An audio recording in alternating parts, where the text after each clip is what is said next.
AP రాష్ట్రానికి సంబంధించి present ఇప్పుడు డిప్యూటీ సీఎం గా పవన్ కళ్యాణ్ ఉన్నారు. కానీ తొందరలోనే డిప్యూటీ సీఎం గా ప్రమాణ స్వీకారం అయితే చేయబోతున్నారు. అది కూడా నారా లోకేష్ కి. ఇది సోషల్ మీడియాలో బాగా వైరల్ అవుతుంది. ఖచ్చితంగా ఇది ఒక 2-3 వారాల నుంచి సోషల్ మీడియా కావచ్చు, న్యూస్ లో కావచ్చు, ముఖ్యంగా ఏపీ రాజకీయాల్లో ఈ మాట అనేది చాలా గట్టిగా వినిపిస్తుంది. సో ఇప్పుడు ఎంత పీక్స్ వరకు వెళ్ళిందంటే ఇంకా కొద్ది రోజుల్లోనే నారా లోకేష్ కి పట్టాభిషేకం కాబోతుంది. డిప్యూటీ సీఎం గా డేట్ కూడా ఖరారైంది. ఇట్లా రకరకాలుగా న్యూస్లు మాత్రం వినిపిస్తున్నాయి.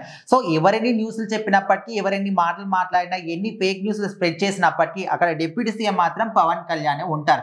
అంటే ఇది ఒక గత 2-3 వారాల నుంచి వినిపిస్తున్నప్పటికీ ఎవరైతే టీడీపీలో కీలకమైన నేతలు ఉన్నారో వాళ్ళే ఈ విధంగా ముందుగా రేజ్ చేసిన వాళ్ళు వాళ్ళే. ఖచ్చితంగా మాకు నారా లోకేష్ డిప్యూటీ సీఎం కావాలి, ఆయనకి హోదా ఇవ్వాలి, పవన్ కళ్యాణ్ వద్దు అనే విధంగా వాళ్ళు మాత్రం ఒక దాన్ని మాత్రం తీసుకొచ్చారు. సో దానికి చాలా మంది ఇక్కడ జనసేన పార్టీ వాళ్ళు కూడా రియాక్ట్ అయ్యారు. ఎట్లా అంటే ఓకే మీరు డిప్యూటీ సీఎం తీసేస్తున్నారు, ఓకే పవన్ కళ్యాణ్ కి సీఎం ఇవ్వడం చాలా మంది కూడా అన్నారు. సో దీనికి చంద్రబాబు నాయుడు రియాక్ట్ అయ్యారు, ఆల్రెడీ నారా లోకేష్ రియాక్ట్ అయ్యారు, పవన్ కళ్యాణ్ కూడా రియాక్ట్ అయ్యారు. ఎవరు కూడా దీని గురించి మాట్లాడొద్దు.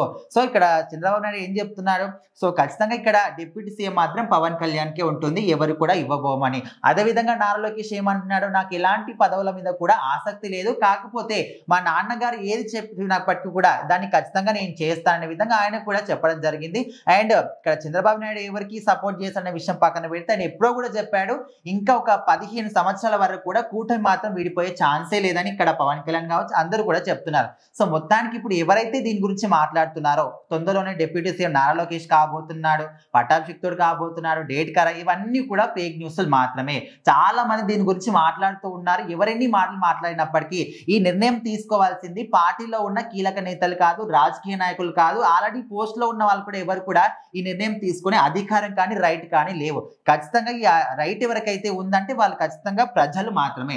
వాళ్ళు గెలిపించి ఓట్లు వేసుకొని మాత్రం వాళ్ళ నమ్మకాన్ని నిలబెట్టుకొని ఈ హోదాలో కూర్చోబెట్టారు. సో అట్లాంటిది ప్రజల నమ్మకం కోల్పోయే విధంగా ఇక్కడ పార్టీ వాళ్ళు చేస్తే ఇంకా మళ్ళీ గెలిచే అవకాశం కూడా వీళ్ళకు ఉండదు. పెట్టిన నమ్మకాన్ని పూడగొట్టుకుంటే మళ్ళీ అది రావడానికి ఖచ్చితంగా ఒక 10 ఏళ్ళ సమయం పడుతుంది. సో మరి ఆల్రెడీ మనం గత ప్రభుత్వ హయాంలో వాళ్ళ పరిస్థితి చూసాం. అంటే ఎంతో నమ్మకం పెట్టుకొని గెలిపించుకున్నప్పటికీ వాళ్ళు మాత్రం నమ్మకం నిలబెట్టుకోకుండా, ప్రజల పరిపాలన పట్టించుకోకుండా, ప్రజల అభివృద్ధిని పట్టించుకోకుండా ఓన్లీ సంక్షేమ పథకాలని వాళ్ళ గవర్నెన్స్ తీసుకెళ్లారు. సో ఇప్పుడు వాళ్ళు ఎక్కడ ఉన్నారు? సో దీని దృష్టిలో పెట్టుకొని ఎలాంటి న్యూస్లు కానీ, ఫేక్ న్యూస్లు కానీ, మీరు వాళ్ళొద్దు వీళ్ళొద్దు ఇలాంటి మాత్రం తీసుకురావద్దని వాళ్ళు చెప్తున్నారు. సో మరి అనే వాళ్ళు కూడా కొంచెం ఆలోచించి అంటే బాగుంటుందని చాలా మంది కూడా ఇప్పుడు రిఫర్ చేస్తున్నారు.